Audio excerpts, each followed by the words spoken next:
आदरणीय प्रधानाचार्य जी,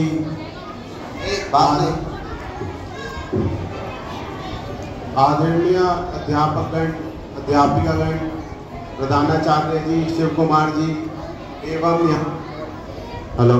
यहाँ प्रस्तुत सभी विशिष्ट अतिथिगण, मैं सर्वप्रथम आप सबका धन्यवाद करना चाहता हूँ कि आपने मुझे यहाँ बुलाकर कृतज्ञ किया।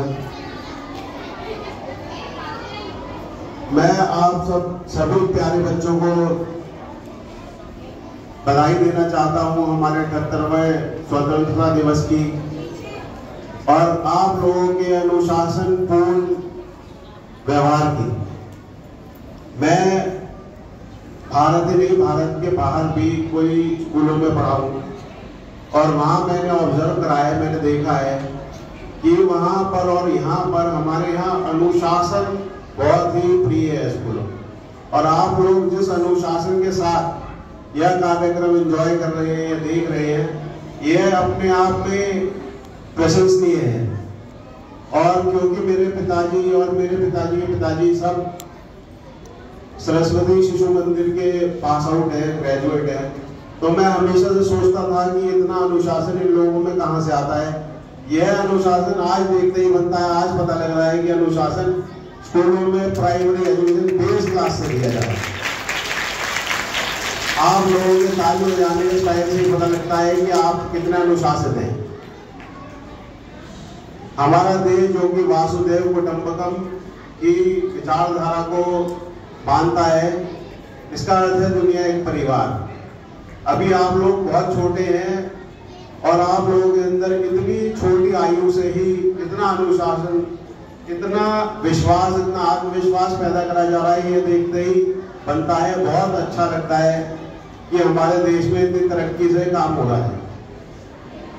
मनुष्य जैसे कि हम 78वां स्वतंत्रता दिवस मना रहे हैं, यहाँ पर हमारे कई स्वतंत्रता सेनानियों का जिक्र करना बनता है।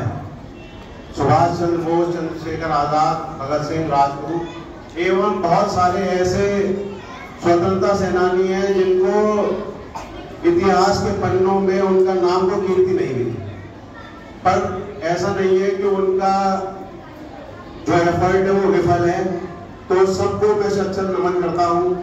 और किसी महान व्यक्ति ने कहा है कि मनुष्य अपने कर्म से जाना जाता है, जन्म से नहीं। तो ये सब व्यक्ति अपने कर्म से जाने जाते हैं और इनकी वजह से हम 78वां स्वतंत्रता दिवस मना रहे हैं। 78वां स्वतंत्रता दिवस यानी हमारे बीच ऐसे कम ही लोग बचे हैं जिन्होंने स्वतंत्रता का संघर्ष महसूस करा है, उसे जाना है, उसे देखा है। परंतु एक स्वतंत्र भारत जिसमें हम जी रहे हैं, जिसमें सांस ले रहे हैं, ये हमें एक धरोहर की तरह मिला है जिसे हमें जिम्मेदारी से निभाना है। अब हम सब एक जिम्मेदारी से इस धरोहर को आगे बढ़ा सकते हैं। जैसे कि हमारा देश एक अर्थव्यवस्था के तौर पर देखा जाए तो विश्व की चौथी सबसे बड़ी अर्थव्यवस्था है। अगर हम अपने व्यक्तिगत डेवलपमेंट की तरफ ध्यान दें तो हमारा देश भी साथ साथ डेवलप करेगा। यह सोच को लेकर आप सब छात्राओं को मैं इस विश्वास के साथ ये जानता हूं कि आप लोग आगे लेके जाएंगे। अभी अभी हमारे बीच मौजूद प्रतीक जी ने मुझे अवगत कराया कि सरस्वती शिशु मंदिर से 67% IAS, PCS और बड़े बड़े अधिकारी निकलते हैं, और देखते ही पता लगता है कि आप लोगों का अनुशासन इतना सर्वश्रेष्ठ है कि आप लोगों में से मैं यहाँ पे दावे के साथ कह सकता हूँ कि कम से कम 20 से 50 IAS, IPS मुझे दिखाई देते हैं कि आसमान में बच्चे नजर आ रहे हैं। भारत हमारी सबसे पुरानी सभ्यता मानी जाती है, विश्व में सबसे पुरानी सभ्यता भारत को माना जाता है। हमारे यहाँ हमारे पास धरोहर है योग की, योगा की, और हमारे हमारी संस्कृति की, और हमारे देश की महिमा इतनी व्यापक है कि इसका बखान चंद शब्दों में नहीं किया जा सकता। और हमारा देश आबादी के तौर पर विश्व का सबसे बड़ा देश है, इस चीज का हमें गर्व है। और इतना अनटैप्ड पोटेंशियल हमारे देश के अंदर है कि जो कि आप सब लोगों में इतना पोटेंशियल दिखाई देता है कि अगर आप सब अपना 100% दें तो हमारा देश वो दिन दूर नहीं कि मैं देखता हूँ कि हमारा देश विश्व का सबसे बड़ा देश बनकर उभरेगा, आबादी के तौर पे ही नहीं, अर्थव्यवस्था के तौर पे, पॉलिटिकल के तौर पे और आर्मी के तौर पे, मिलिट्री स्ट्रेंथ के तौर पे। आप सब युवाओं नौजीवन पीढ़ी के समक्ष हजारों अवसर सामने आते हैं और अवसरों के साथ चुनौतियां भी आती हैं।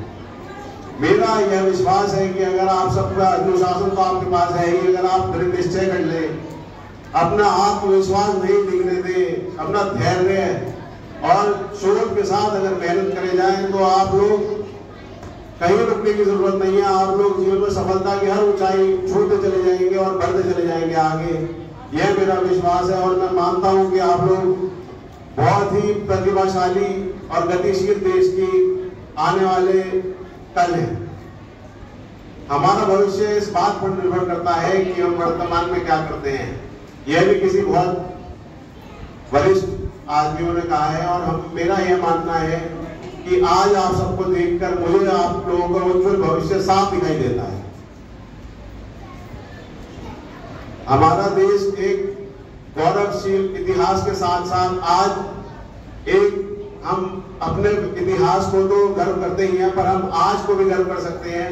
हमारा देश चंद्रयान और मंगलयान के थ्रू चांद पर पहुंच चुका है। हम लोग मंगल की धरती की तरफ अग्रसर हैं।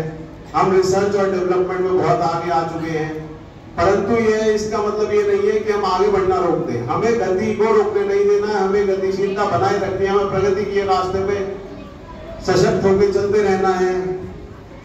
और हम लोग भारत को गर्व के निगाहों से इसलिए देखना चाहिए कि विश्व का सबसे ऊंचा बैटल ग्राउंड, रणभूमि, विश्व की सबसे ऊंची रणभूमि भारत में है। भारत में लड़ाई लड़ते हैं हमारे वीर सियाचिन ग्लेशियर पे, जहां तापमान -70 डिग्री तक भी पहुंच जाता है और वहां पर भी वो अपने बॉर्डर पे हमारी रक्षा करे हुए हैं और हम लोग आजाद हवा में सांस ले पा रहे हैं उनके अथक प्रयासों से। अगर आप लोग अपना दिल और दिमाग छोटे छोटे काम में लगा दें और पूरी शक्ति से उसे काम को प्रभा दें तो आप लोग निश्चित ही बहुत आगे जाएंगे। बाकी मैं अपनी वाणी को बहुत ज्यादा वक्त न लेते हुए विराम देने के लिए एक आखिरी कुछ चंद शब्द कहता हूँ। मंजिल उन्हीं को मिलती है जिनके सपनों में जान होती है। पंखों का क्या उड़ान तो हौसलों से होती है। तो आप लोग अपना हौसला बनाए रखें और मेहनत करते रहें और ऐसा ही अच्छा प्रदर्शन करते रहें। मेरी आशा आप लोगों के साथ है। जय हिंद, जय भारत।